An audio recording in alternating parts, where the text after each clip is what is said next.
Friends, dear friends and dear brothers and sisters, once again I welcome to all of you in Dr. Chandra online classes for education. मेरे प्रिय विद्यार्थियों, प्यारे भाई और बहनों, प्यारे साथियों, प्यारे मित्रों, मैं आप सभी लोगों का एक बार फिर से doctor Yash Chandra online classes for education में स्वागत करता हूं। आप सभी लोगों का हार्दिक स्वागत है, हार्दिक अभिनंदन है। प्रिय विद्यार्थियों, पंडित दीनदयाल उपाध्याय गोरखपुर विश्वविद्यालय गोरखपुर से जो भी विद्यार्थी ग्रेजुएशन कर रहे हैं, स्नातक कर रहे हैं, बीए, बीएससी, बीकॉम, बीसीए आदि कर रहे हैं, उनके लिए एक माइनर इलेक्टिव पेपर है जिसका कोर्स कोड है DSS 100, DSS 100 और कोर्स का नाम है, पेपर का नाम है defence and strategic studies concept of war. इस कोर्स का या इसका जो एग्जाम हुआ था सत्र 2023-24 के लिए, अर्थात सत्र 2023-24 के लिए DSS 100 का जो एग्जाम हुआ था, परीक्षा हुआ था इवन सेमेस्टर के लिए, वह 8 जून 2024 के लिए हुआ था। 8 जून 2024 को जो क्वेश्चन पेपर आया था, उस क्वेश्चन पेपर के में जो प्रश्न आए थे, ऑब्जेक्टिव प्रश्न, मल्टीपल चॉइस क्वेश्चंस जो आए थे, उनको हम लोग पिछले क्लास में सॉल्व कर रहे थे। पिछले वीडियो हम लोगों ने सॉल्व किया है question number 1 to question number 25। इस क्लास में, आज की इस वीडियो में हम सभी लोग जो 25 प्रश्न बचे हुए हैं from question number 26 to question number 50, उसको सॉल्व करेंगे, उसका हम आंसर देखेंगे।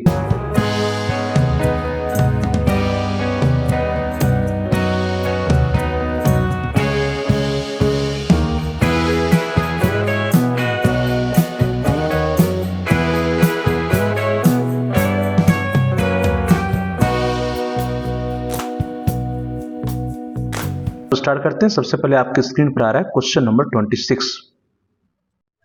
प्रिय विद्यार्थियों, देखिए प्रश्न संख्या 26 आपकी स्क्रीन पर है। प्रश्न है, since which decade terrorism started in Kashmir? Kashmir में आतंकवाद किस दशक से आरंभ हुआ? आपके ऑप्शन है 1990, 2020, 1980 या 1970। प्रिय विद्यार्थियों, कश्मीर में जो आतंकवाद शुरू हुआ है वो लगभग 1990 के दशक से शुरू हुआ है। So here the A option is the right option, 1990, 1990। अगला प्रश्न है प्रश्न संख्या 27, question number 27। Question is, which among the following is considered as tool of propaganda? निम्नलिखित में से किसे प्रचार के उपकरण के रूप में जाना जाता है? Newspaper, social media, television, all of the above. तो प्रिय विद्यार्थियों, आप सभी लोग जानते हैं जो प्रचार होता है, एडवर्टाइजमेंट होता है, प्रोपेगेंडा का जो टूल है वो क्या है? न्यूज़पेपर या समाचार पत्र भी है, सोशल मीडिया भी है और टेलीविजन भी है। तो इस तरह से ऑल ऑफ द अबव या D option is the right option, उपरोक्त सभी या ऑल ऑफ द एवं। नेक्स्ट क्वेश्चन, क्वेश्चन नंबर 28, प्रश्न संख्या 28। प्रश्न है, which country used biological weapons in the first world war? प्रथम विश्व युद्ध में किस देश ने जैविक हथियारों का प्रयोग किया था? ऑप्शन आ, Germany, France, Italy, America.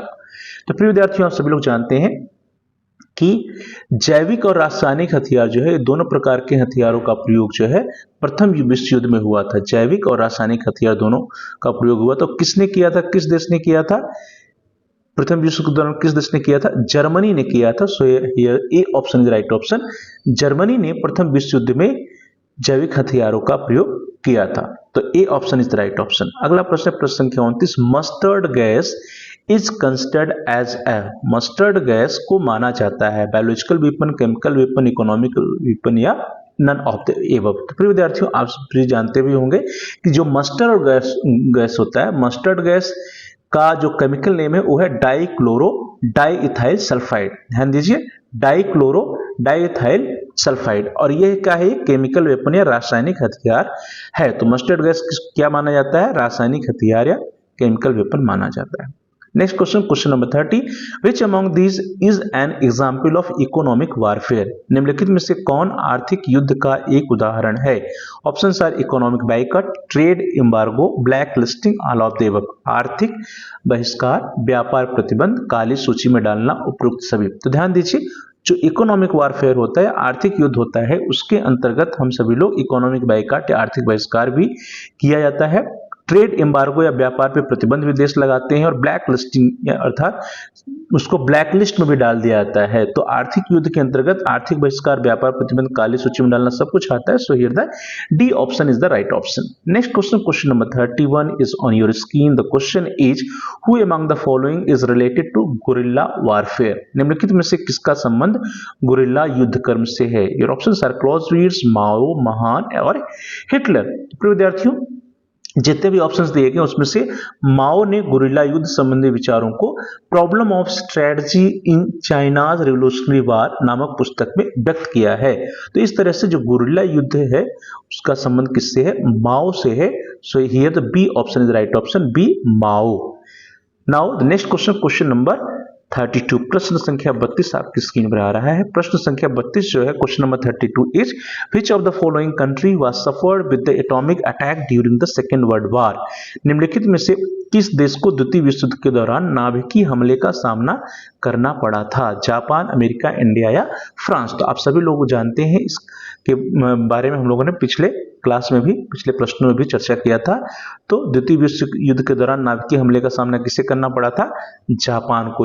Hiroshima और नागासाकी पे बम गिराया गया था, एटॉमिक बम गिराया गया था। आप सभी लोग जान रहे हैं इसके बारे में। तो इसका राइट ऑप्शन क्या होगा? That is the Japan. अगला प्रश्न आपकी स्क्रीन पर क्वेश्चन नंबर 33, प्रश्न संख्या 33, प्रश्न है nuclear bomb can not be dropped by, नाभिकीय बम नहीं गिराया जा सकता है कैसे? ऑप्शंस आर टैंक से, मिसाइल से, एयरक्राफ्ट से, नन ऑफ द एबव। जो नाभिकीय बम है वो किससे नहीं गिराया जा सकता है? प्रक्षेपपात से गिरा सकते हैं, वायुयान से गिरा सकते हैं, लेकिन टैंक से नहीं गिरा सकते हैं। सो here the A option is right option, tank. Tank जो है वो सही उत्तर है। अगला प्रश्न है प्रश्न संख्या 34, क्वेश्चन नंबर 34, प्रश्न question is where was the first nuclear test done in India?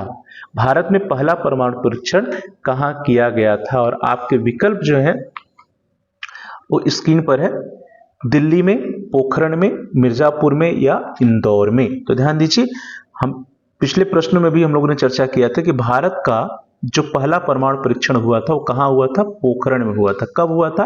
1974 में हुआ था। और उसका जो कूट नेम था, जो कोड नेम था, that was the smiling Buddha. तो B option is right option. और जो सेकंड, जो दूसरा परीक्षण हुआ था वो भी पोखरण में हुआ था, 1998 में हुआ था। और उसका जो कोड नेम था वो दैट वाज ऑपरेशन शक्ति। अब आगे बढ़ते हैं। अगला प्रश्न आपकी स्क्रीन पर प्रश्न संख्या 35, क्वेश्चन नंबर 35, प्रश्न है which of the following is a characteristics of limited वार?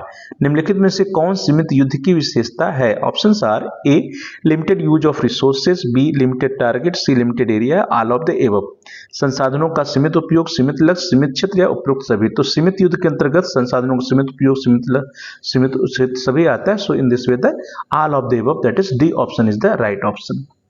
आगे बढ़ते हैं। अगला प्रश्न प्रश्न संख्या 36, क्वेश्चन नंबर 36, प्रश्न है which of the following does not come under the category of violent war? निम्नलिखित में से कौन हिंसात्मक युद्ध की श्रेणी में नहीं आता है? Your options are A nuclear war, B total war, C proxy war and D cold war. नाभिकीय युद्ध, संपूर्ण युद्ध, छद्म युद्ध या शीत युद्ध। तो डियर स्टूडेंट, जो कोल्ड वार है, शीत युद्ध है, वह हिंसात्मक युद्ध में नहीं आता है। So here the D option is right option. Next question, question number 37, प्रश्न संख्या 37, प्रश्न है quality of good leadership is, अच्छे नेतृत्व का गुण है, एबिलिटी ऑफ स्पीच, भाषण की योग्यता, गुड कैरेक्टर, अच्छा चरित्र, सेल्फ कॉन्फिडेंस, आत्मविश्वास, ऑल ऑफ द एबव, उपरोक्त सभी। प्रिय विद्यार्थियों, एक अच्छे लीडर में, एक अच्छे नेतृत्वकर्ता के अंदर भाषण की योग्यता, अच्छा चरित्र, आत्मविश्वास सब कुछ चाहिए। तो यहाँ पे जो all of the above D option है, D option is the right option.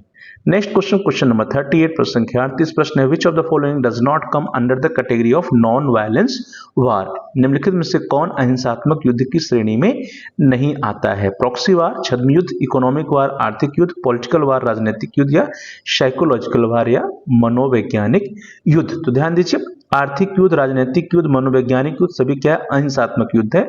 लेकिन जो प्रॉक्सी वार होता है, छद्म युद्ध होता है, वो छद्म युद्ध जो है दैट इज नॉट अहिंसात्मक या non violent war. Next question, question number 39, प्रश्न संख्या 39, प्रश्न है who among the following said that war is a legal condition of states? निम्नलिखित में से किसने कहा था कि युद्ध राज्यों की एक वैधानिक दशा है? And your options are A E M. Earl, B Palmer and Perkins, C Quincy Wright and D Clausewitz. तो डियर स्टूडेंट्स, युद्ध राज्यों की एक वैधानिक दशा है, it is the statement of Quincy Wright. So here the C option is the right option. Next question, question number 40, प्रश्न संख्या 40, प्रश्न है method of brain washing applies with, बुद्धि विवर्तन का उपाय अपनाया जाता है विद्यार्थियों के साथ, नेताओं के साथ, युद्धबंदियों के साथ या उपरोक्त में से कोई नहीं। Options are students, leaders, prisoners of war और नन ऑफ द एबव। तो बुद्धि विवर्तन या ब्रेन वॉशिंग जो पॉलिसी जो किसके साथ अपनाई जाती है, प्रिजनर ऑफ वॉर या युद्ध बंदियों के साथ। तो C option is right option. अगला प्रश्न है question number 41। Question is nuclear winter is the effect of which of the following. नाभिकीय शीतकाल निम्नलिखित में से किसका प्रभाव है। ऑप्शंस आर नाभिकीय युद्धकर्म, आर्थिक युद्धकर्म, रेगिस्तानी युद्धकर्म या शीत युद्धकर्म। Nuclear warfare, economic warfare, desert warfare और कोल्ड वार। तो जो नाभिकीय शीतकाल है या न्यूक्लियर विंटर है, ये किसका प्रभाव है। जब न्यूक्लियर वारफेयर होता है, नाभिकीय युद्धकर्म होता है, तो उसका परिणाम होता है nuclear winter. So here the A option is the right option, नाभिकीय युद्धकर्म और nuclear warfare. Next question, question number 42 प्रश्न है। Question is when was Mao Tse born। Mao Tsetung का जन्म कब हुआ था। माओ सेतुंग was born when, या when was Mao सेतुंग born। Mao Tsetung का जन्म कब हुआ था। ऑप्शंस आर 1893, 1894, 1895 और 1896। तो डियर स्टूडेंट्स 26 दिसंबर 1893 को माओ सेतुंग का जन्म हुआ था। So here the A option is the right option, 26 December 1893। Next question, question number 43 प्रश्न संख्या 43 प्रश्न है which of the following was the second country to develop nuclear bomb. नाभिकीय बम विकसित करने वाला दूसरा देश कौन सा था। Options are Britain, USSR, China और फ्रांस। तो फिर विद्यार्थियों आप सभी लोग जानते हैं अमेरिका के बारे में। अमेरिका ने कब किया, 1945 में, 1945 में। यूएसएसआर या सोवियत संघ ने किया 1949 में। फ्रांस ने किया 1960 में। चाइना ने किया 1964 में, 1964 में। और यूनाइटेड किंगडम यूके ने कब किया, 1952 में, 1952 में किया यूनाइटेड किंगडम ने। तो इस तरह से आप देखिए कि सबसे पहले अमेरिका 1945 में किया, उसके बाद आप देख सकते हैं कि सोवियत संघ 1949 में किया। उसके बाद आप देखिए 1952 में यूनाइटेड किंगडम या ब्रिटेन ने किया। फिर उसके बाद आप देखिए 1960 में फ्रांस ने किया और उसके बाद 1964 में आप देख सकते हैं चाइना के द्वारा किया गया था। तो इस तरह से जो प्रश्न है कि नाभिकीय बम विकसित करने वाला दूसरा देश कौन सा है, तो वह है सोवियत संघ या USSR. So here the B option is the right option, Soviet संघ या यूएसएसआर। जो यूएसएसआर है, यूएसएसआर या सोवियत संघ। तो क्वेश्चन नंबर 43 का जो राइट ऑप्शन है that is the B option, Soviet संघ या यूएसएसआर। और कब इसने किया था, 1949 में। पहला हुआ था 1945 में अमेरिका के द्वारा। चलिए आगे बढ़िए। अगला प्रश्न आपकी स्क्रीन पर question number 44। How many nuclear power countries were there before 1968। 1968 के पूर्व कितने नाभिकीय शक्ति संपन्न देश थे। तो अभी इसके पहले हम लोग चर्चा ही कर रहे थे। पहला क्या था, अमेरिका 1945, फिर इसके बाद यूएसएसआर 1949 49, यूनाइटेड किंगडम ने कब किया, 1952 में, 1952 में। प्रश्न है 1968 तो फ्रांस ने कब किया, 1960 में। और चाइना ने कब किया, 1964 में। तो इस तरह से 1 2 3 4 5 देश जो है 5 देश जो है 1968 के पूर्व नाभिकीय शक्ति से संपन्न थे। तो इस तरह से हम लोग कह सकते हैं कि क्वेश्चन नंबर 44 जो है इसका राइट ऑप्शन क्या है, right option is C option, that is 5 countries. C option that is 5 countries. कौन कौन से, America, USSR, UK, France and China. अगला प्रश्न है प्रश्न संख्या 45 क्वेश्चन नंबर 45 प्रश्न है which of the following is A form of irregular warfare. निम्नलिखित में से कौन अनियमित युद्धकर्म का रूप है। ऑप्शंस आर आर्थिक युद्धकर्म, नाभिकीय युद्धकर्म, गोरिल्ला युद्धकर्म या इनमें से कोई नहीं। तो डियर स्टूडेंट्स जो गोरिल्ला वारफेयर है या गोरिल्ला युद्धकर्म है वह एक अनियमित या इरेगुलर वारफेयर का रूप है। So C option is right option. Next question question number 46 प्रश्न संख्या 46। साइबर युद्ध एक ऐसा युद्ध है जो लड़ा जाता है। Cyber war is a war that fought through the missile, internet, laser, प्रक्षेपास्त्रों से, इंटरनेट से, लेजर से। तो आप सभी लोग जानते हैं जो साइबर युद्ध है या साइबर वार है कैसे लड़ते हैं, इंटरनेट के द्वारा। So B option is right option. Next question question number 47 प्रश्न संख्या 47। पाकिस्तान ने अपना नाभिकीय परीक्षण किस वर्ष में किया। In which year did Pakistan conduct its nuclear test. तो ऑप्शन आर 1974, 1986, 1998, 2001। तो प्रिय विद्यार्थियों पाकिस्तान ने जो अपना परमाणु परीक्षण किया था, भारत का जब 1998 में परमाणु परीक्षण हुआ तो उसके बाद उन्होंने किया, तो 1998 या 1998 में पाकिस्तान ने अपना नाभिकीय परीक्षण किया था। सो यहाँ पे C option is the right option. अगला प्रश्न है प्रश्न संख्या 48, क्वेश्चन नंबर 48। प्रश्न है which of the following is a phase of guerrilla warfare. निम्नलिखित में से कौन गुरिल्ला युद्धकर्म का चरण है?